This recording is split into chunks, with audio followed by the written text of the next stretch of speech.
नमस्कार सूर्य सर, बहुत बहुत स्वागत है आपका। नमस्कार अंजू जी, पहले तो आपको और आपके सभी दर्शकों को भारत माता की जय हो, वंदे मातरम। भारत माता की जय हो, वंदे मातरम।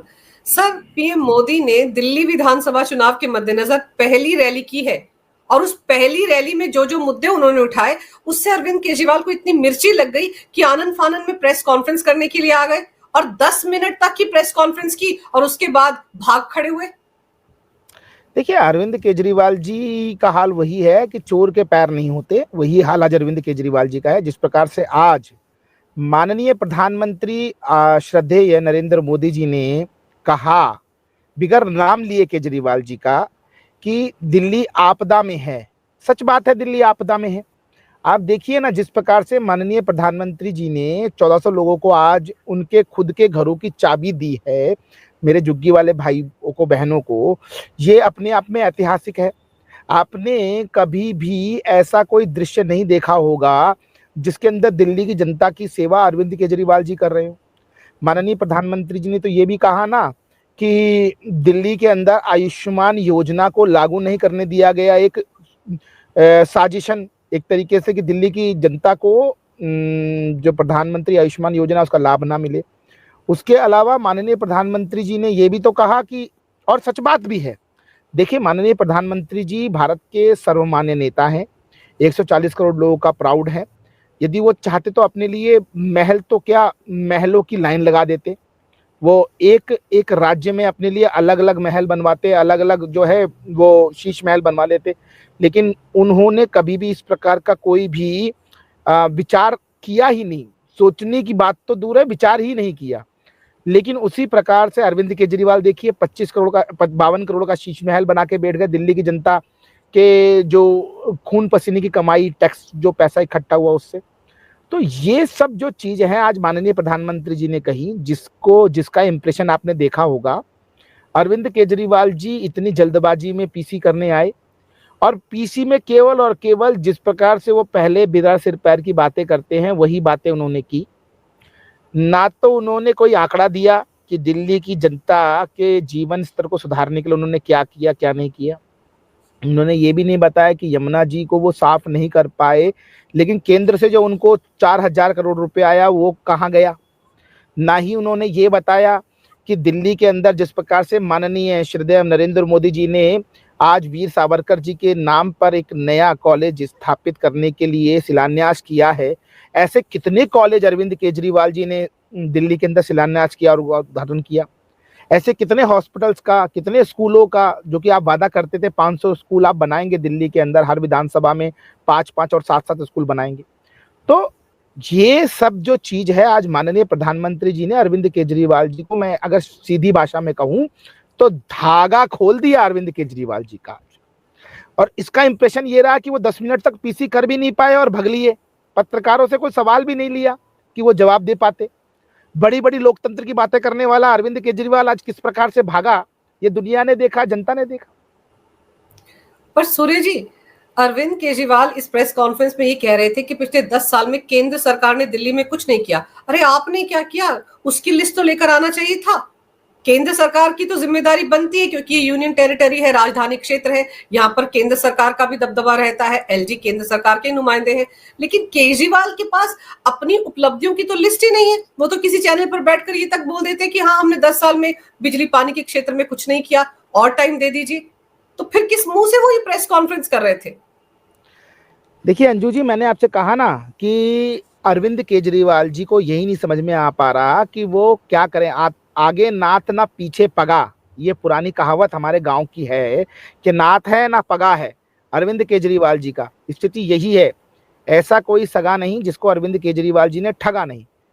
अरविंद केजरीवाल जी, आपने कहा ना कि दिल्ली एक यूनियन टेरिटरी है। बिल्कुल, दिल्ली एक यूनियन टेरिटरी है। और मैं आपको बता देना चाहता हूं, आपके दर्शकों को भी, कि दिल्ली के बजट के अंदर 18,000 करोड़ रुपया हर साल अरविंद केजरीवाल जी की स्टेट गवर्नमेंट को भारतीय जनता पार्टी नरेंद्र मोदी जी नेतृत्व करने वाली सरकार द्वारा दिया जाता है, यूनियन टेरिटरी के रूप में, जो उनको फंड दिए जाते हैं अलग अलग तरीके से। मैं अरविंद केजरीवाल जी से आपके माध्यम से पूछता हूं, उन्होंने किया तो किया क्या दिल्ली के लिए? आप मुझे कोई 5 काम ये गिना दें ये स्कूलों की बात करते हैं, कहते हैं हमने 25,000 कमरे बना दिए। तो दिल्ली की जनता ने आपको कमरे बनाने के लिए नहीं चुना था, दिल्ली की जनता ने आपको चुना था नए स्कूल बनाने के लिए। वो तो ऑलरेडी थे, इस्ट करते थे। अब आपने लाली लिपस्टिक लगा के रंग रोगन करके 5 लाख का कमरा 25 लाख रुपए में बनाकर जनता के सामने खड़ा कर दिया और उसमें भी 5,000 करोड़ का घोटाला कर लिया। दिल्ली की जनता ने आपको कहा था कि आपने वादा किया था कि हम हर विधानसभा में एक नया हॉस्पिटल खोलेंगे। हॉस्पिटल छोड़िए, आपने मोहल्ला क्लिनिक नाम की बीमारी दे दी जिसके अंदर चोर उचक्के रात को सोते हैं और आपका मैं ये कहूं कि गाय गोबर करती है, कुत्ते उसमें सोते हैं। तो स्थिति ये कर दी। वहां पे भी घोटाला किया आपने, 5 सेकंड में एक मरीज देखकर हजारों करोड़ का घोटाला वहां भी कर दिया आपने। अब आप आ जाइए आपका पानी के ऊपर। तो दिल्ली की जनता आज त्राही त्राही कर रही है पानी के लिए। आप देखिए जिस प्रकार से टैंकर माफिया ने दिल्ली को कब्जा कर लिया है वो सब जानते हैं। आप गर्मी के अंदर टैंकर मंगवाइए, 20,000 रुपए का 25,000 रुपए का आपको टैंकर आएगा पानी पीने के लिए। हर घर के अंदर 25-25 रुपए 30-30 रुपए की एक बोतल बेचारे गरीब लोग पानी पीने के लिए मजबूर है, क्योंकि जो नल से पानी आता है वो तो कुत्ता और बिल्ली नहाए भी ना उस पानी से। तो ये सब जो चीजें हैं, ये सब चीजें दिल्ली की जनता देख रही है। और प्रधानमंत्री जी ने भी इसी विषय पे बात की। प्रधानमंत्री जी ने प्रश्न पूछा, आखिर आपने आयुष्मान योजना को क्यों नहीं दिल्ली में लागू किया? अगर दिल्ली में वो लागू करते तो हर गरीब आदमी को बड़े बड़े मल्टी स्पेशलाइज्ड हॉस्पिटलों में बिगर आपकी पर्ची वाले घोटाले के भी वहां पर इलाज फ्री में मिल जाता। आपने वो नहीं किया। आपने दिल्ली के अंदर बसों को नवीनीकृत नहीं किया। ये तो केंद्र सरकार के आशीर्वाद से 250 बसें दिल्ली को फेमा के अंडर मिली हैं, जो कि इलेक्ट्रिक बसें हैं, जिससे आज दिल्ली चल रही है। उसके अलावा दिल्ली की सड़कें तो आपने बुरा हाल कर रखी हैं। वो तो भला हो नरेंद्र मोदी जी की केंद्र सरकार का कि दिल्ली के दोनों तरफ ईस्टर्न पेरिफेरल और वेस्टर्न पेरिफेरल उन्होंने बनाए। साथ ही साथ जो द्वारका एक्सप्रेस वे बना दिया, जिससे कि दिल्ली का जो ट्रैफिक है वो 70% कम हो गया। दिल्ली के अंदर आपने पॉल्यूशन कम करने के लिए स्मोक टावर लगाए, वो करोड़ों रुपए उसमें खा गए आप। तो ये सब चीजें ऐसी हैं जो कि प्रधानमंत्री जी ने आज इंगित की हैं।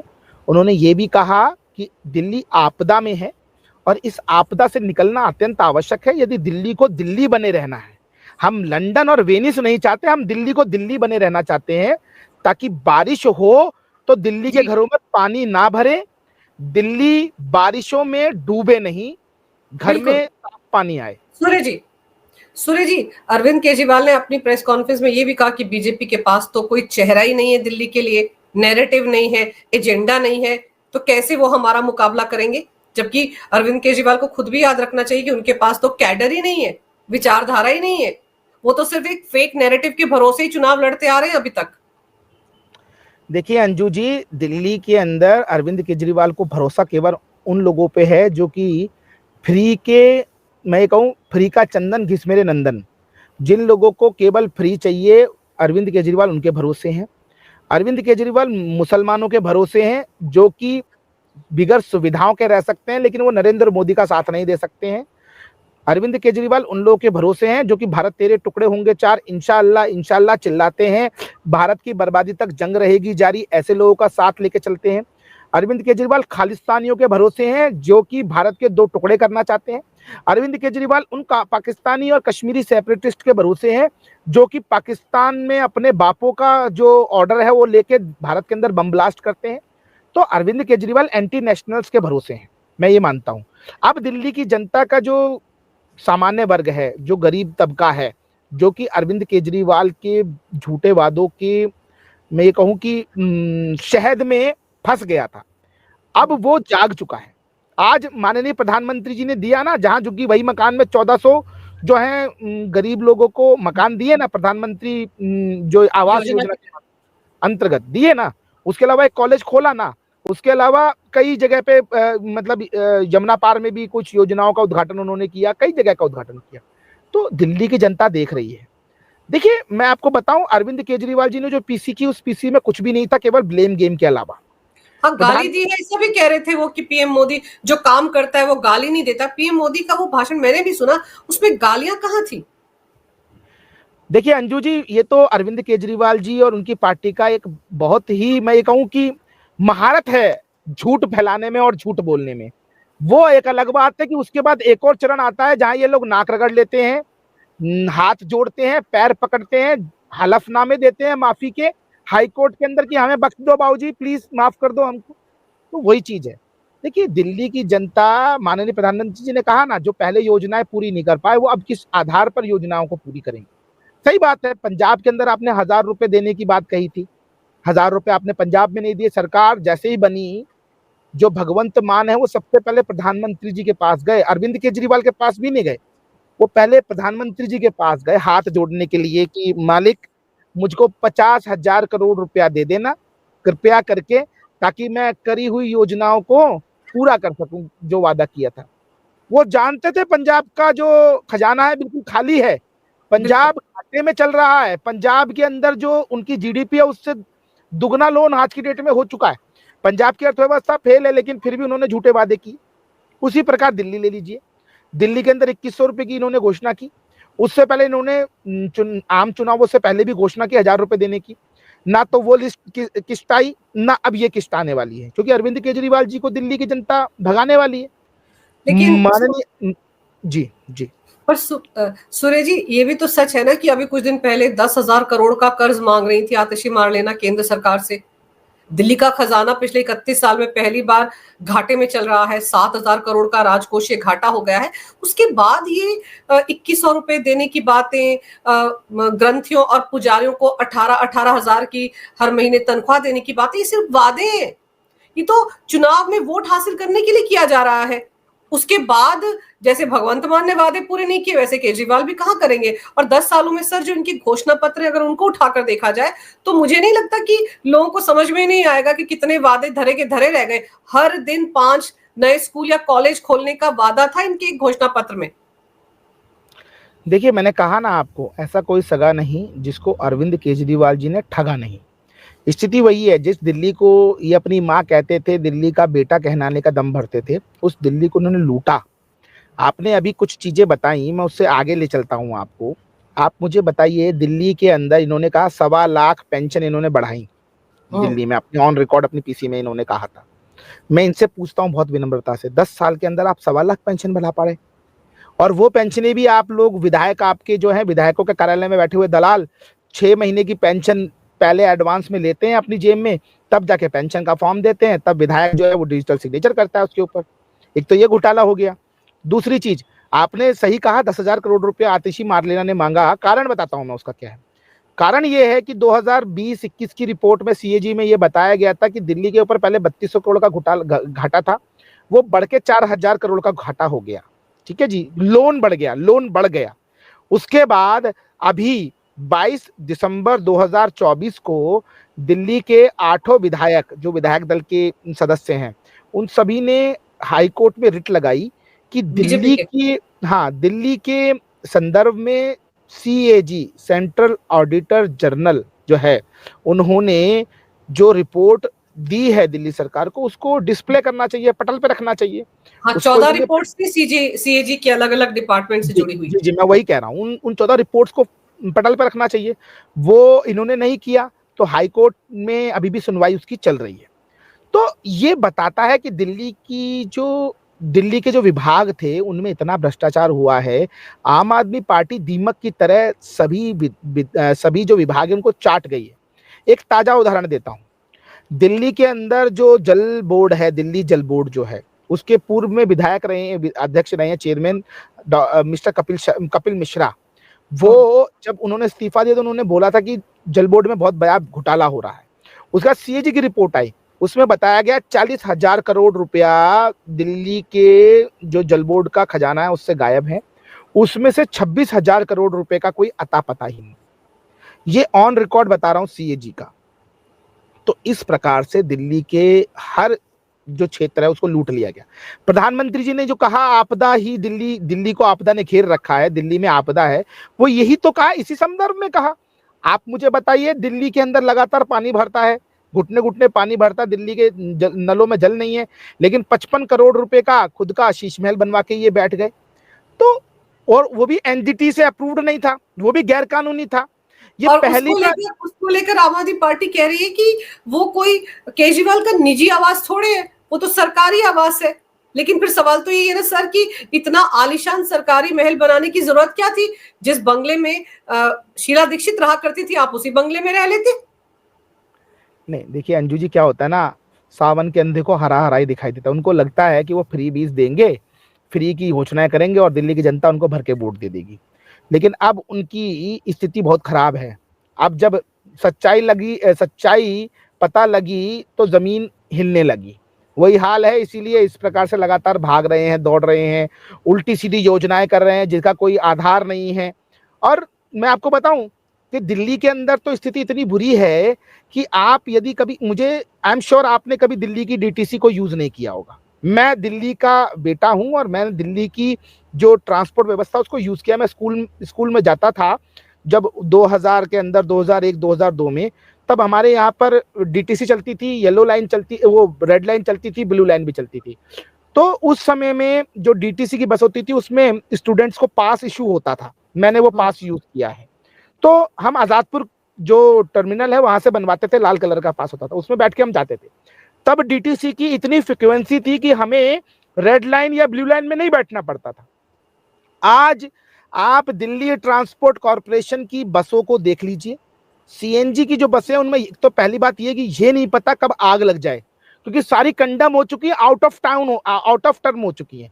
उसके अलावा संख्या इतनी कम है कि 2-2 घंटे में एक बस मिलती है। मतलब कोई हमारी बहन, माँ, बेटी कोई अगर फ्री की रेवड़ी खाने के लिए बस में बैठने की सोचेगी तो उसे 2 घंटे इंतजार करना पड़ेगा, 2 घंटे जाने में, 2 घंटे आने में। और वो भी अगर वो बंदा रोड पे रोक पाएगा तो रोकेगा, नहीं रोकना चाहेगा तो नहीं रोकेगा। तो ये स्थिति दिल्ली की कर रखी है। पर सर, अभी आपको क्या लगा, इस बार अरविंद केजरीवाल का इसलिए भी डर गए हैं क्योंकि कांग्रेस भी पूरे दमखम के साथ मैदान में है? संदीप दीक्षित भी तो नई दिल्ली से मैदान में उतर चुके हैं और अरविंद केजरीवाल को डर इस बात का भी सता रहा है कि उनसे ये पूछा जा रहा है कि वो 270 पन्नों की फाइल कहां है जिसमें वो कहते थे कि शीला दीक्षित के खिलाफ उनके पास सारे सबूत है। पिछले 10 साल में एक भी सबूत वो कहीं रख नहीं पाए, और अगर फाइल थी तो कोर्ट क्यों नहीं गए अरविंद केजरीवाल भ्रष्टाचार के मामलों में? देखिए अंजू जी, कांग्रेस और आम आदमी पार्टी एक ही सिक्के के दो पहलू हैं।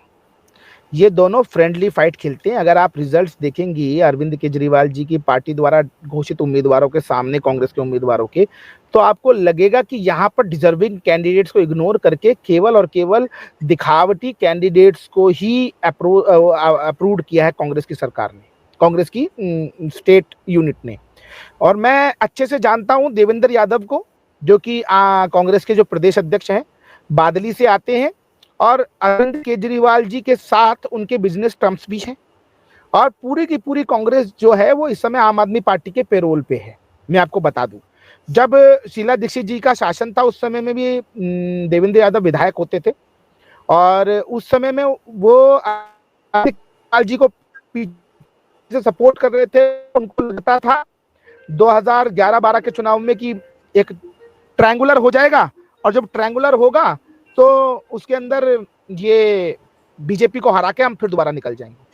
तो जो एक, मैं ये कहूं कि सपोर्ट सिस्टम था उस समय में अरविंद केजरीवाल का, आज वो दिल्ली प्रदेश का कांग्रेस का अध्यक्ष है। और एक बात, आप किसी भी टिकट को उठा के देख लीजिए कांग्रेस की, कोई भी जमीनी नेता नहीं है। जमीन के लोगों को फिर इग्नोर किया है। ये फिर से फ्री हैंड देने की कोशिश है कि अगर हम नहीं हरा पा रहे दिल्ली के अंदर तो कोई बात नहीं, किसी भी तरीके से फिर दोबारा से आम आदमी पार्टी आ जाए। लेकिन ऐसा होने वाला इस बार है नहीं। सर, केजरीवाल खुद ये सवाल उठाते हैं कि बीजेपी के पास कोई सीएम पद का चेहरा नहीं है, लेकिन क्या अरविंद केजरीवाल ये मानकर चल रहे हैं कि वो सीएम का चेहरा है बीजेपी, आम आदमी पार्टी की तरफ से? क्योंकि अगर वो खुद को सीएम प्रोजेक्ट कर रहे हैं तब तो और नैया डूबेगी आम आदमी पार्टी की, क्योंकि उनको तो जमानत इस शर्त पर मिली थी कि वो सीएम रहते हुए ना किसी फाइल पर दस्तखत करेंगे, ना सीएम के दफ्तर में जाएंगे, ना सचिवालय जाएंगे। तो क्या अरविंद केजरीवाल ने खुद को प्रोजेक्ट कर दिया है कि वो सीएम है अगर चुनाव जीत जाती है आम आदमी पार्टी? देखिए अंजू जी, ये तो आम आदमी पार्टी का अपना जो चुनाव लड़ने का हमेशा से एक तरीका रहा है। पहले आप याद कीजिए, जब जिन ऑटो वालों को आज इन्होंने घोषणाएं की है, उन ऑटो वालों के पीछे अरविंद केजरीवाल का फोटो होता था, और साथ में वर्सेज में जगदीश मुखी जी का फोटो होता था कि कौन अच्छा सीएम। ये खुद तय कर लेते हैं कि इनका ओपोनेंट कौन है। बीजेपी ने घोषणा नहीं करी, तब भी नहीं करी थी, लेकिन तब ये जगदीश मुखी का चेहरा लेके चल रहे थे। उसके बाद फिर ये शीला दीक्षित का चेहरा कभी लेके नहीं चले। आप देखिएगा किसी भी उस टाइम की फोटोज अगर उठा के देखेंगे, आप तो उस समय में पत्रकारिता जगत की चमत्का हुआ सितारा थी, तब भी आप जो टीवी पे दिखाई देती थी, तो तब आप देखेंगी तो उस समय की फोटोज में भी कहीं ये दिखते नहीं थे कि शीला दीक्षित को लेके जाते हो। और अच्छी बात पूछी कि वो 400 पन्नों की फाइल कहाँ गई जो कि अरविंद केजरीवाल दिखाते थे मंच पे, क्योंकि उसके बाद ये लगातार कांग्रेस के पैरों में लौटते रहे, हाथ जोड़ते रहे, पैर पकड़ते रहे, हमसे गठबंधन कर लीजिए। हरियाणा में नहीं किया कांग्रेस ने गठबंधन इनके साथ, दिल्ली में भी इन्होंने पुरजोर कोशिश करी। मैं आपको अंदर खाते बता देता हूं, दिल्ली में अरविंद केजरीवाल ने पुरजोर कोशिश करी कि ये आम आदमी पार्टी और कांग्रेस का गठबंधन हो जाए, आम आदमी पार्टी कांग्रेस को 5 सीटें दे दिल्ली के अंदर और बाकी सीटों पे ये खुद लड़े। लेकिन वो 5 सीटें मानने वाले नहीं थे, क्योंकि कांग्रेस को भी बेचनी है ना अपनी सीटें, वहां भी तो सेल लगी हुई है, रस्ते का माल सस्ते में, सस्ते का माल रस्ते में। वो हाल यहां भी हुआ है। तो असलियत यही है कि अरविंद केजरीवाल इस समय चारों तरफ से घिर चुके हैं। देखिए, दिल्ली पॉल्यूशन से बेहाल है। कभी इस प्रकार से ग्रैप ए, ग्रैप 2, ग्रैप 3, ग्रैप 4 नहीं लगा दिल्ली के अंदर। दिल्ली की जनता इतनी जहरीली हवा में सांस लेने के लिए मजबूर क्यों है? केवल अरविंद केजरीवाल की वजह से। दिल्ली की गली गली में बारिश होने का पानी भरता है, किसकी वजह से? अरविंद केजरीवाल की वजह से। दिल्ली के हर घर में बदबूदार नाले जैसा पानी आता है, किसकी वजह से? अरविंद केजरीवाल की वजह से। और महत्वपूर्ण बात, दिल्ली के अंदर टूटी सड़कें और टूटी बसें किसकी वजह से है? अरविंद केजरीवाल की वजह से। तो ये सब दिल्ली की जनता देख रही है, बहुत परेशान है। अंजू जी, मैं आपको बताऊं, बहुत रो रही है खून के आंसू। बिजली का बिल अगर आप उठा के देखेंगी तो उसमें फिक्स चार्ज के नाम पे 2-2 हजार रुपए वसूले जा रहे हैं, 3-3 हजार रुपए वसूले जा रहे हैं। जिनका बिल 800, 900, 1000, 2000 रुपए आता था, आज फिक्स चार्ज वो 2000 रुपए दे रहे हैं। आप मुझे बताइए, ये स्थिति है दिल्ली की। बिल्कुल सही कह रहे हैं आप सर कि जो बिजली पानी के मुद्दे अरविंद केजरीवाल 2012, 14, 15 में उठा रहे थे, आज भी स्थिति जस की तस बनी हुई है। लेकिन अब उनको उन मुद्दों पर भरोसा नहीं रह गया, इसीलिए वो और रेवड़ियां बांट रहे हैं। लेकिन पीएम मोदी ने अपनी पहली रैली में दिल्ली विधानसभा चुनाव से पहले जिस तरीके से सीधे सीधे अरविंद केजरीवाल का नाम लिए बगैर हमला बोला है, उससे आम आदमी पार्टी एक तरह से बैकफुट पर आ गई है। और इसीलिए प्रेस कॉन्फ्रेंस करके ट्विटर पर, एक्स पर समझाने की कोशिश की जा रही है, सोशल मीडिया पर, कि कितना झूठ बोल रहे थे, कैसे गालियां दी पीएम मोदी ने। सवाल जाते जाते फिर अरविंद केजरीवाल से यही है कि वो सही सही बताएं कि कहां गाली दी गई। उनके जो नाकामियां गिनाई गई थी, क्या उनको वो गालियां मानकर चलते हैं? देखिए अंजू जी, असलियत यही है। मैं तो, अगर आपका जो ये वीडियो है कोई आम आदमी पार्टी का प्रवक्ता देख रहा हो, तो मैं उसको कहूंगा कि मेरा ट्विटर आईडी सूर्या_मैथिल है, कृपया करके मुझे टैग कर दीजिएगा उस क्लिप को निकाल के, जहां अरविंद केजरीवाल जी, महान नेता, कट्टर ईमानदार, दिल्ली के सो कॉल्ड बेटे अरविंद केजरीवाल को श्रद्धेय प्रधानमंत्री जी ने यदि कोई अपशब्द कहा हो, और यदि आपकी सफलताएं, आपकी विफलताएं आपको गाली लगती है, तो आप खुद एक चलती फिरती गाली हैं। आप दिल्ली के लिए गाली हैं, दिल्ली के माथे पे कलंक हैं, और दिल्ली की माँ, बहन और बेटियों के लिए आप बहुत बड़ा अभिशाप है, क्योंकि आपके ही कारण दिल्ली नशे में जो है डूबती जा रही है, और आपके ही कारण जो है दिल्ली की स्थिति।